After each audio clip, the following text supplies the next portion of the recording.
Yes, look, it looks like, I mean, volatility is also very low, and it looks like the market is completely discounting any of these risks. Maybe that's why now is a good time to actually buy some insurance against these risks. But I suppose it's a bit like this discussion we had in Germany now with regards to the unfortunate election developments. Maybe it has to do with so much mispricing and so much quantitative easing that has actually led to the price discovery mechanism being at least less efficient, if not absent. I think it has a lot to do with that. And also, as you might have noticed recently, there is no dip anymore. Everybody has been conditioned to buy the dip. Recently, there is no dip to speak of. Maybe that is a sign of, as you rightly pointed out, of complacency, or if, on the other hand, also euphoria, in the sense that everything is priced for perfection and nothing could go wrong. But whether it's the rise of passive strategies, whether it's the ultra-low volatility, whether it's the margin debt, whether it's the technical picture that we look very, very stretched at these levels, when you look at the market multiples, this is a market that's setting itself up for a fall. How big a fall could that be? And what could be the catalyst then, Michael? These are the important questions that I think nobody has an answer to. I suppose what could be the catalyst?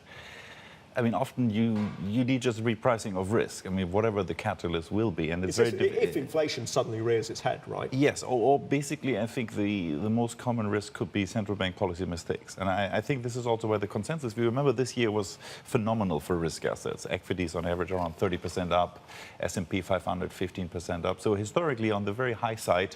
And we've been very long in this economic expansion or asset market price extension. I think next year, the consensus view, and many people seem to agree, that investors have to lower return expectations. They're still positive though, right? Potentially we could see even negative returns going forward, and hence I think now is the question to ask yourself is not how much risk you want to take, how much risk you need to take. So I think going back from just sort of passive investment strategies, having a holistic view at your portfolio and look at goals-based investing. Do you need to be fully invested in these markets? And if so, how would you structure a portfolio?